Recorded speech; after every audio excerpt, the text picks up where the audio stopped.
More breaking news now. We are learning the investigation into Donald Trump's inauguration is going full steam ahead and appears to be heading into its next stage. Federal prosecutors in New York are pouring through tens of thousands of documents they have received from the president's inaugural committee. They're looking into whether any of the record $107 million in donations for the inaugural was misspent, used to benefit certain people, or came from foreign donors, violating, of course, campaign finance laws.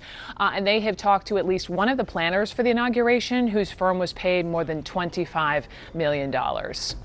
Now to Michigan Republican Justin Amash, who, since being elected to Congress during the Tea Party wave, has never been afraid to go against fellow Republicans. And this weekend, he took direct aim at the party's biggest name, President Donald Trump. In a series of tweets, Amash gave his opinion on the nearly two-month-old Mueller report, saying that it shows Trump's behavior meets the threshold for impeachment, a milestone in all things Mueller, because Amash is the first Republican to mention the I word. And as you can imagine, that did not go over well with what John Boehner says is no longer the Republican Party, but the party of Trump. First up, House Minority Leader Kevin McCarthy. Those who know Justin Amash, this is exactly what he wants. He wants to have attention. Now, you've got to understand Justin Amash. He's been in Congress quite some time. I think he's only ever asked one question in all the committees that he's been in. He votes more with Nancy Pelosi than he ever votes with me. It's a question whether he's even in our Republican conference as a whole. What he wants is attention in this process. He's not a criminal attorney. He's never met Mueller. He's never met Barr. And now he's coming forward with this because this is what he wants. Yikes. And then we have Ronna McDaniel, the head of the Republican National Committee, who added her 2 cents in a tweet, saying in part that it is, quote, sad to see Amash parroting the Democrats' talking points on Russia. We should note Amash's tweets didn't mention Russia a single time. What he did say was that Robert Mueller laid out multiple examples of conduct that met the threshold for obstruction of justice. But moving on, President Trump also took to Twitter, calling Amash a lightweight and a loser. And now one Michigan state lawmaker hopes to make that loser label stick by getting Amash out of office next year. Well, like a lot of people, I was pretty angered by the tweets. But more immediately, right after that, I decided that, the campaign that we had been planning to announce in July, that, it'd be a good idea to move that up in terms of the announcement. And that's what we've done. Is I'm sure you know today, we're announcing that I'm going to challenge Congressman Amash in the Republican primary this fall, or next fall, rather. Joe Walsh is a former Republican congressman, and Nia Malika Henderson is CNN's senior political reporter. So welcome, both of you. And Congressman, you're up first, because I know that you say that many Republicans actually agree with Amash, but they agree behind closed doors. Right? So why can't they say it publicly? Because they want to get reelected, Brooke. Look, Justin Amash spoke the truth. He and I got elected together, and this is what's so pathetic. It took real courage for Amash to say what he said, but it shouldn't take real courage to just speak the truth.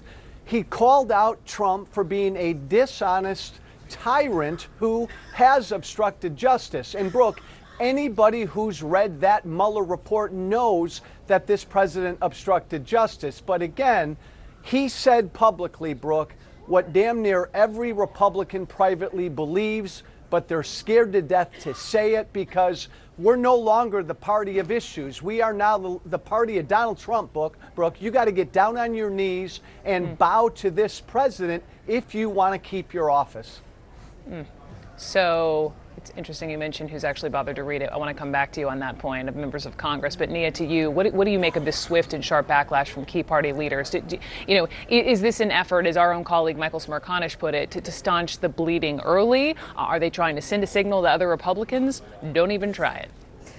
In some ways, yes. And you saw those folks come out on Fox News and essentially try to discredit Justin Amash and say he's just out for attention. I think there are probably easier ways to get attention at this point than to go against this president who is popular, particularly among folks in office. I think Representative Walsh is right there. You have people in Congress who are afraid of getting primaried. And we see now that Justin Amash himself is going to get primaried in that all-critical state of Michigan. Republican in that district, which Donald Trump did win.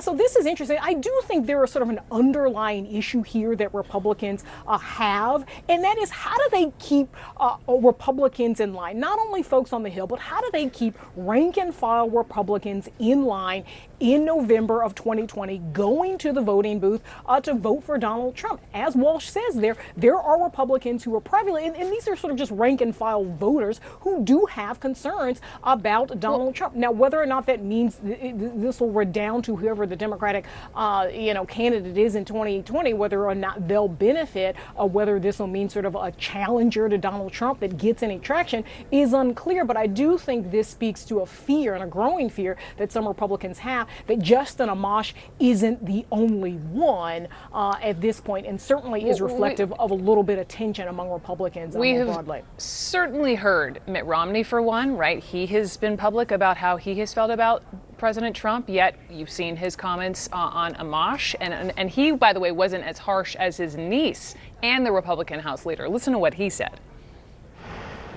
My own view is that Justin Amash has reached a different conclusion than I have. I respect him. I think it's a courageous statement. As I read the report, I was troubled by it, was very disappointing for a number of reasons, but it did not suggest to me that this was time to call for impeachment. Joe Walsh calls him courageous, but doesn't agree with it. Brooke, that's classic Mitt Romney, wanting to have it both ways and afraid to take a stance. Look, again, Amash spoke the truth, and I think, Kevin McCarthy, you're getting so much pushback now from Republicans because they don't want other Republicans to come out and say what Amash said. Amash, I know him well. He's one of the most conservative members of the Republican caucus, but it no longer matters, Brooke, where you are on issues now. You've got to pray and bow and worship to this president if you want to be a Republican and stay in office. But just also, yes, but following up with you, there was also a key phrase there that he said, which you alluded to a second ago. He said, well, when I read the report. I mean, there have been so many, both sides, but, Republicans who have just not bothered reading it. And is that not shirking their congressional duty? 100%. I mean, absolutely. But think about this, Brooke. For 2 years, when Republicans controlled the House, they didn't conduct any oversight on this president. They made up their mind that they're going to protect this president instead of protecting the Constitution. They're continuing to do that right now when they're out of power. So, Nia, what about the Democrats? Like, if you are Speaker Pelosi or, Congressman Jerry Nadler, who have wanted to take more of a slow and steady approach, unlike some of their Democratic colleagues, and stress this need for bipartisanship, do Amash's comments, this Republican congressman, does that change their thinking? It still is just one Republican congressman in the House. They have always been looking at the Senate, of course, and they would need a 2/3 majority over in the Senate to actually convict the president and throw him out of office. So I'm not sure this changes their calculus, but it does change the kind of conversation that people are having about impeachment, right? And that's certainly one of the factors that Democrats are looking at. Can they change that conversation? Can they change some of the polling that shows the vast majority of Americans aren't really for impeachment at this point? I think it's something like 60% aren't necessarily for impeachment at this point. So can, sort of Amash's comments, them trying to open up some of these hearings and investigations and getting documents, getting Barr up to Congress, getting the unredacted report, all of these things, can they sort of slowly chip away at what at this point is the public stance against impeachment? So I think Amash is a factor in that, and we'll see how this plays out over the next many weeks. Nia, Congressman, thank you guys both very much on that. Thank you. Deutsche Bank